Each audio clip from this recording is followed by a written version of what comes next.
Hello and welcome to Dream It, Dare It, Do It, Live the Life You Want. I'm Jasmine, your host for this podcast. And today I have, now the people who know me are going to go, wait, you invited this guy? And it's going to be so interesting. So today I have David Cotterill with me. Hi, David. Hi, hello you. You all right? I'm good. Thank you so much for accepting my invitation. So, Yeah. guys, I'm going Pleasure. to give a little bit of context. So, here's what occurred. So, those of you who know me pretty closely probably know I'm working on this new project called the Soulful Space. The Soulful Space is basically a place where I want to platform or display people that are talking to our souls. And so I'm going to be looking at books, I'm going to be looking at podcasts, I'm going to look at blogs, and I'm going to, I've been meeting so many people lately. And when I was looking for books, I kind of saw this book called The Inside Out Revelation. Now, I'm going to be honest, David, please don't take this personally. When I saw what it was about, I was like, oh no, I'm not going to do anything with that. Because tell me what the book is. So David is basically the author of this book. Tell me what the book is. Okay. I will flash that up. There we go. An inside out revelation. Now, I when I was designing the cover, the last thing I did was to drop the cross onto there because I knew that as soon as I put the cross on there, that meant something. Mm. That meant that identified this book potentially as a religious book. Why? Well, that is interesting, isn't it? Because if nobody knows what the cross is, why are they bothered? So why that's fascinating as to why that caused such a stir, that tiny little cross. Because if you take that out, it's an Yeah. inside out revelation of some energetic starburst. So, and I wanted it to be more than that. So for those in the three principles community, they may be aware of an amazing book by Michael Neal called the Inside Out Revolution. Revolution. Sorry, Michael. Now, as a 3P therapist and coach of 15 odd years in practice, um, Michael's book has changed so many lives. My clients, people have become coaches. It's such a wonderful book, and people used to say to me, "Why don't you write your version?" And I used to say to them, well, there's no point because Michael's book is so good that I don't need to write it. Um, so why therefore have I written my version? I think my version is part one of my book is very much like Michael's. So it's an explanation of the three principles of mind, consciousness, and thought, as discovered by Sid Banks, which we know is an understanding of how the human operating system works, how we experience life from moment to moment. And as a member of the Christian community, the believing community, I was just interested to look at how the God that the three principles community acknowledges and recognizes as the universal power that is behind all of our experience. I thought, well, that's very interesting, but they don't have a name. They haven't given that God a name. They sometimes call it the universe. But but what about the creator of the universe? Why not go back a little step and go, well, how does that align? How does Sid Banks' teaching align with the teaching of the Bible? And that's what the book's about. That's what that does, basically does the heavy lifting in about 300 odd pages to look at here is the three principles as an understanding, a new paradigm in understanding the gift of experiencing life on planet Earth. And part two, we will see how that lines up with teaching from 2000 years ago, which talks about an inside out experience. God inside, not out there, God inside us, exactly the place where the principles point to. It's so similar that it had to be explored. Okay. So, like the first thing to come to mind as you're explaining it, so the first thing that comes to mind when you were explaining it, like, so that's what I like of the three principles is that there's no name to it, right? So like that it's just mind, it's an energy. There's no label on it. Well, there is a label on it. See, like now I'm thinking it through and I'm like, No, there is a label on it. It's just not the label of creator of the universe. really? Do you think that's right?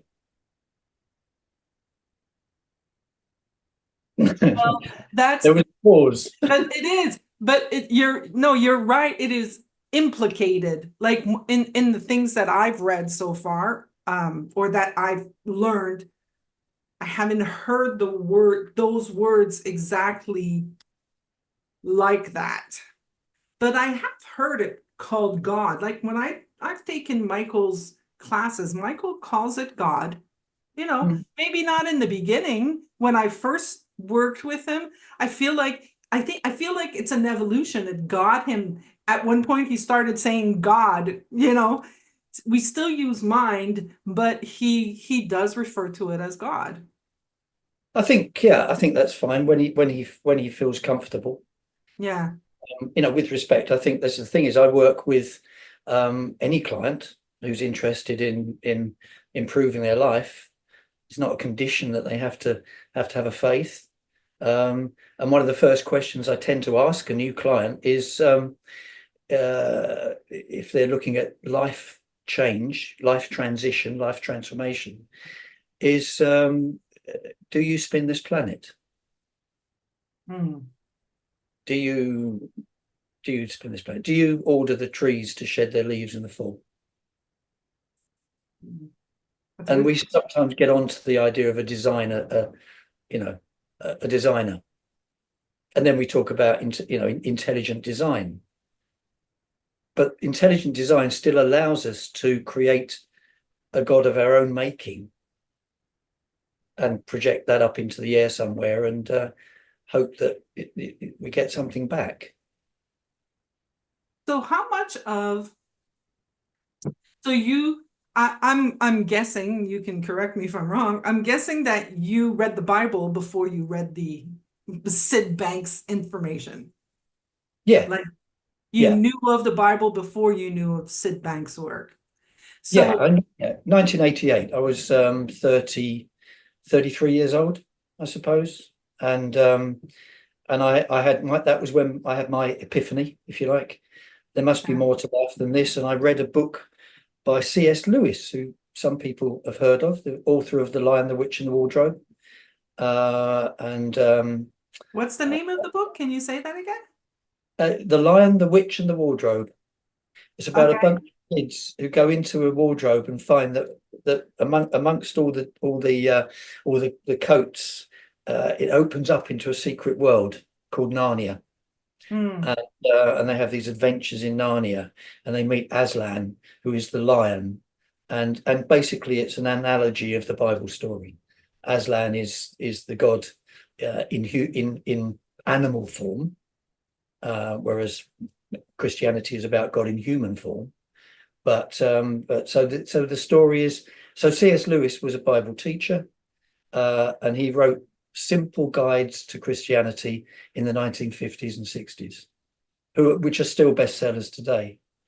And it was reading one of his books that said to me, you don't have to do all the religious stuff. Christianity is not about religion at all. It's about enlightenment. Hmm. Um, and so that attracted me because I'd been studying Buddhism and because I was a child of the 60s. So obviously I was into the music of the 60s, the Beatles, and all the psychedelia and everything of that time. So I was one of the vicars that I've known in my life called me a monkey Christian. I said to him, "What do you mean?" A monk? No, he said, "You're like a monk.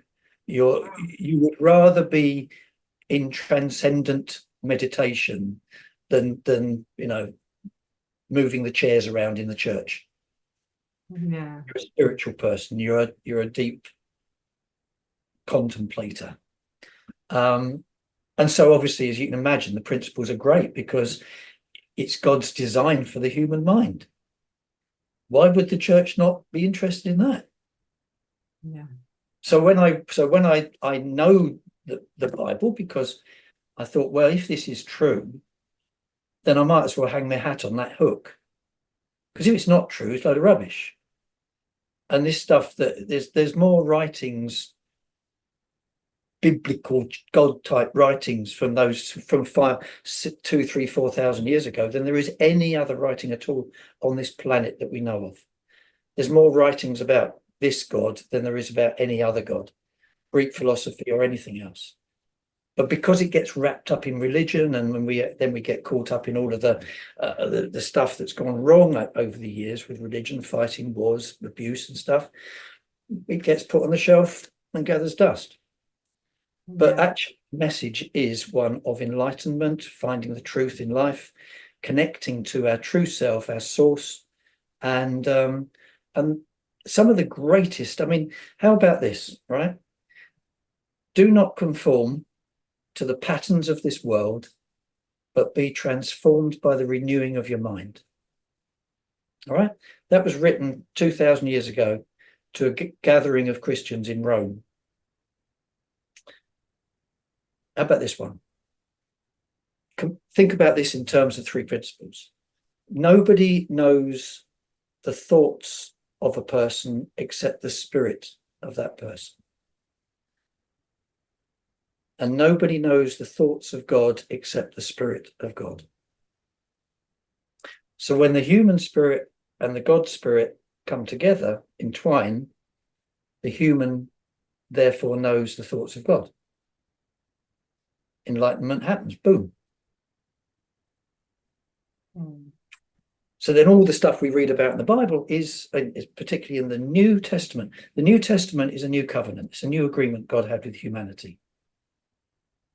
It's not all the old fighting and killing. It's a new covenant. It's a new agreement, a different agreement. And that only could come about when God had experienced what it was like to be a human being and realized what it's like, just how it's all gone so wrong. And so he's in the process of setting the world right. It's a world gone wrong. We know that. There's wars, there's fights, there's famines, there's death, there's disease, Yeah.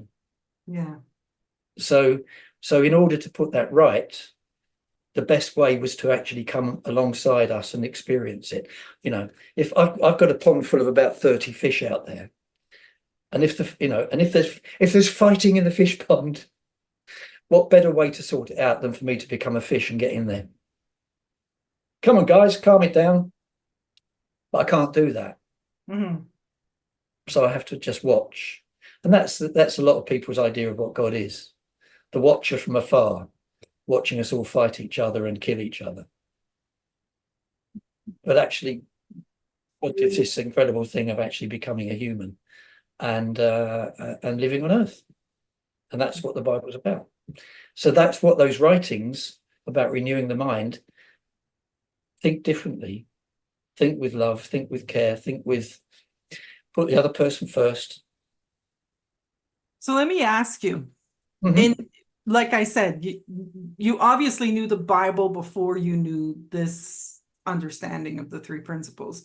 Yeah. Now, what is one of or the thing that made you understand the Bible totally differently than what you actually understood it to be, if there's anything? Good question.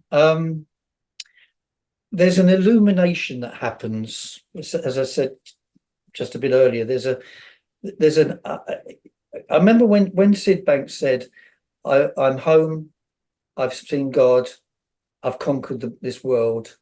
This means we're going to go around the world teaching and changing the philosophy, changing psychiatry. So when that happened to Sid, he knew it wasn't something that happened outside of him, it happened inside him.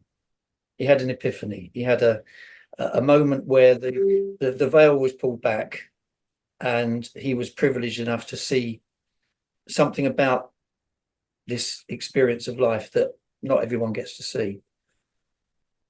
That's the only way I can describe it. Is the Bible meant absolutely nothing to me. I didn't believe it. I didn't want to believe it. It wasn't anything of interest to me until I had this experience where the lights went on. That's all I can say.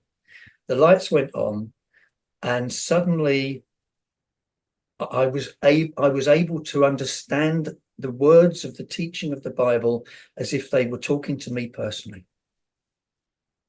It's like every time I read it, there was something more there. There was something deeper there. And it talks about the adoption. You know, there's an expression that seems to be mostly used in America about being born again. You might have heard that expression. I've frowned, heard it. frowned upon by traditional religious organizations, much used by the likes of Billy Graham. Well, Sid's experience was like being born again. He was born of the Spirit. And so instead of just being a normal intellectual human being operating from his own mind, he suddenly has access to a bigger mind. It's like he's gone online. He's previously he's just looking at his personal stuff. Now he's gone online. Boom, he's downloading information. Well, the fact is that 2,000 years ago, all of this information was downloaded into a bunch of guys who then wrote it, and it's still around. It's the best-selling book ever. Mm-hmm. And it's wisdom. It's simply wisdom from 2,000 years ago. There's about 30 books in there of just wisdom writings that any of us could take and put on Facebook now and put on LinkedIn now, and people go, wow. But actually, because we don't put a scripture verse next to it, it looks like us. But it's just brilliant, If you find that your house has got wood rot, burn it down because you don't want it to affect your neighbours. Who would have thought that was in the Bible? A bit of common sense about looking after your neighbour's house and protecting their property.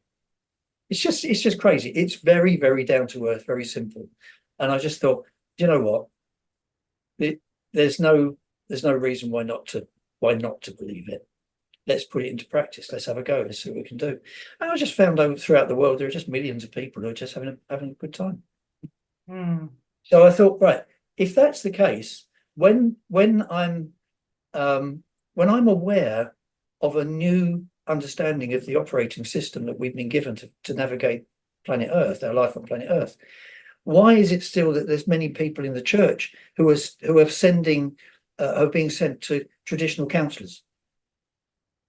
Why people with anxiety and stress and depression are going to see counsellors who are teaching Freudian, humanistic counselling methods, therapy methods, when we've got the principles, which is a spiritual based understanding. And I don't know whether you know, but Hannah Studley has just published a book called Beyond Diagnosis. Yeah, she was on the show a couple of weeks ago. Yeah, I can't walk it. I can't. I'm doing a course at church on my book. I'm upset. They're more interested in that than they are my book. Yeah. All right, they're taking. I've got the books out on the stand. They're taking photos of Hannah's book. I'm going, no, you can have this one for 10 quid. So now, how long has the book been published? Your book? This one, it was November last year. November last year. November last year. So the big push to start with, obviously that's now calmed down, and we're now into the phase of looking at ways to get the message out. Okay. And so I'm guessing that people have been in touch with you and wanted, like, because of your book, people have wanted to get some coaching with you. Yeah, yeah, which is great. So, Yeah. so what is, so like I told you, I'm not religious. I tend to, and I can see as I'm speaking with you how I I have this thing that if it's religious, I'm not even going to listen, right? Like I have this automatic thing where my brain or my habit says, no, no, this is religious. I don't want to hear about it. Like if it's not spiritual, I don't want to hear about it. I kind of go there. And then I'm like, maybe I should stop doing that, or maybe I should slow myself down and actually be open to hearing. But I do have, this, what's the word? Prejudice, I guess. I'm gonna call it prejudice. Don't know if it's the right word, but as soon as somebody says something and adds, this is on the verse, yada yada yada of the Bible said Mhm. by such and such a person, I kind of like, I go, so, I kind of like, okay, I That's just, not relevant to me. How is that yeah, relevant? yeah. Relevant? Is it relevant? Yeah, Relevant. Yeah. yeah. But Hmm. so here's what I feel. Here's where I'm trying to go really not in a good way, but I want to know what is the biggest misunderstanding that you've encountered so far in the people that come to you that say, the Bible is the ultimate thing, but like you say it's a great writing, right? And Mhm. I've never read it, but from what I've heard and what friends have told me, like because I speak to them and they're like, Jasmine, you're so, like, they call me whatever their religion is. Like I have a girlfriend, she's like, you're Protestant and you don't even know it, Jasmine. What are you talking about? Because there's a spirituality in me, I get that, but I think there's a misunderstanding that occurs also. I think that when somebody, some people refer to the Bible, but they're not referring to the spiritual side of it. They're referring to some made up version of what they think it says. Thus, all of the war and all of the, problems that are Yeah. happening in the world because of religion. So, have what have you encountered in Mhm. your coaching that you feel that that you could point people towards when it comes to, you know, Yeah. the Sure. Bible? I'll finish your sentence for you. Yeah. Thanks. I know what you mean. I know what you mean. And I do appreciate this. It's not easy. This is spiritual. This Yes. is resistance to spiritual, but it's okay. I completely get it because I was there as well. I mean, I remember going with my wife to a christening of a friend's. We were godparents, and we just couldn't stop ourselves laughing. The people were chanting in this church service. And they were rebuking the devil, and they were saying that they would, it's all sorts of language. So what on earth is this? It's like a cult. Really, it was, Okay. So yeah, I've come from way, way, way off that one. Um, and so what do I? The thing is, I I respect that every human being is on an individual journey. I respect that. So I'll give you an example of one client of mine who, when she came to me, she wanted spiritual development coaching. So I spent probably 9 months teaching her the principles. And we talked about um, universe. So she was very much into the universe as God, but it wasn't working out, and life wasn't good, in some sense.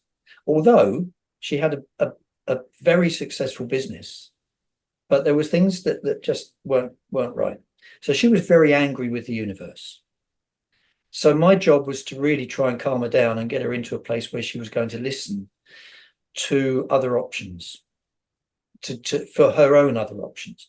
I wasn't steering her towards the Bible. Always going was, she knows that the universe is impersonal. Sid says. Mhm. impersonal. The universe is impersonal, so that's not going to help anyone who's suffering from a lack of love and self-esteem. You know, that's a cold place and an unpredictable place, the universe. And as Jamie Smart used to say, you know, if the secret is so good, where's my red Ferrari? So, you know, this sort of idea of projecting into the sky a bigger version of ourselves that we can trust, that might hopefully give us what we are looking for on Earth, it's empty. It just proves to be empty in my experience, personal and with clients. So I did nothing much but to pray for this client and just asked the God that I believe is alive and well and living in planet between planet Earth and planet Heaven, whatever you want to call it, Mhm. to in some way show her himself. And it just so happened, of course, that she's got a friend who just so happens to be a Christian, who just so happens to invite her along to a service in a tent. And it just so happens that there's that they ask people to come forward if they would like to know more. And it just so happens she becomes a Christian. Just so happens. All coincidental, of course. I've now been working with her for another 9 months on the other side, if you like, where we are now, she is now in a relationship, adopted relationship with God as her father. Now that's very different from trying to get something out of a universe that we don't understand. And there's a story in one of the letters in the Bible that talks about a guy that goes to a place called, I think, Ephesus. It was a big port where there was a lot of philosophy going on as well. And he goes into this place and there's a statue and it's got a plaque on it saying statue to an unknown God. And he stands in front of this and he says, if anyone's interested in knowing who this is, I know who this is. I know the name of this God that you don't know the name of. I know his name and I know all about him. If you're interested, I'll share it with you. And I get that sense sometimes in what I do, is that people know that they don't spin the planet. They know there's something that is so miraculous about life that there must be more than they know there is, but it's an unknown God. It's an unreachable God. It's something out there somewhere. And the inside out revelation is the truth of the fact that that's not how God works. It's not true at all.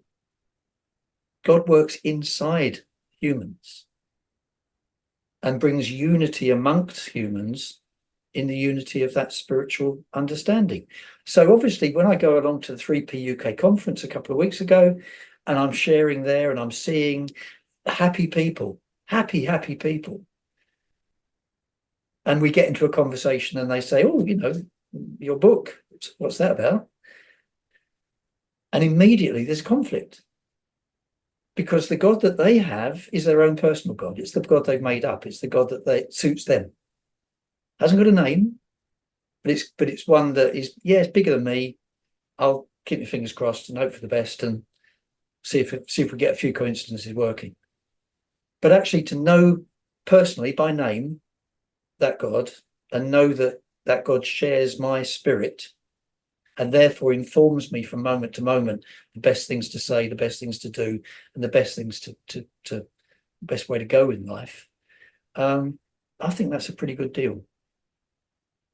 Yeah, so that like what I'm hearing there, like if I look at my understanding, it's kind of like me hearing from within, what I feel is correct to say. Like what it's like me listening to the nudges inside, and it has nothing to do with what I think. Like what I've seen, is that when I'm totally connected to this, and I'm gonna say God, um, then I really don't care what I think, and I really don't care what others think if I'm truly connected, and I'm because there's a lot of the times that I don't even care what I think, you know? So when I'm like thinking stuff and I'm like suffering or like mulling things over or being upset or something, I know I'm in my head. I know I'm not connected to in my language mind, right? I know I'm not connected to mind. And I know that there's what I think, how I think things should be going, you know, this shouldn't be happening. Dad shouldn't do that. I shouldn't do that. The dog shouldn't do that. Like all of that small stuff that I think should be really doesn't matter because there's something else there doing it and they God knows better. It's like, yeah, okay, you think that this shouldn't happen, but Yeah. there's like a longer game, if I can say it that way. Yeah, absolutely. Yeah, there is. And we're part of that. We're part of that. So when in principles land we talk about um universal, universal spirit, universal mind, universal consciousness. I'm quite happy in the right company to say eternal, right? Mm. Because that's something that is promised by God when he was in human form in Jesus on the earth, and he said, if you believe in me, I will show you the Father, the Creator. I'll show you. And the quality of life that you will get will be eternal. It doesn't mean that we have this same old life over and over and over again. A lot of us wouldn't want that. I've met people in the church who say, I don't want eternal life. This isn't any good as it is. I don't want to be living like this forever. But it's not what it means. Eternal life is a quality of life in the spirit. It's a quality of life of enlightenment. That's what he was talking about. Yeah. And that works out through us by helping and blessing others, by giving healing. I mean, okay, there's physical healing as well that comes along with this package. Yeah, it's underrated. I think it's underrated that people don't get how great it is to just feel good every moment, at every moment. Like, we get distracted with, well, that's not fair. Let me get angry about this thing not being fair for about, 3 days. And then this shouldn't happen. And let me get angry about this for about 3 weeks. And this happened in my life, poor me. Let me get angry about this for 30 years, like how great it is to just go, yeah, this happened. There's nothing that you can do about what happened. It happened. So it's like now you can either get in your head about what happened or just go, this happened. Yeah. And then Yeah. it doesn't mean that you like it. It doesn't mean that you don't like it. It doesn't mean that you condone it. It doesn't mean anything. It just means that you're choosing in this moment to remain at peace and And remain. we know the more we think, the more we feel, the more we then go into that reality, which is based upon the past rather than the present moment. Too many people live they try and move forward by looking in the rearview mirror. And we're not going that way. We're progressive. We should be progressing in some form of evolution of the human species. We should be raising our level of consciousness, not plummeting into the depths of fighting more and more wars and nonsense like that. There is a need for this. I see it, this union of spirituality and ancient wisdom, new spirituality and ancient wisdom. And but as Sid said, it's not about religion. This is before religion. It's before people get hold of it and make it into something it's not. Yeah. If it's unifying, then it's not the right place. If it's not loving, if it's not understanding, if it's not sharing, it's we're going in the wrong direction. Yeah. Wow. Very interesting, David. Very interesting. So listen, I think we've actually reached our we've busted already our time together. But Really, before we leave, I would like you to maybe share so we know the book is an Inside Out Revelation, which can be found on Amazon, it right? can be found on Amazon. Yes, it can.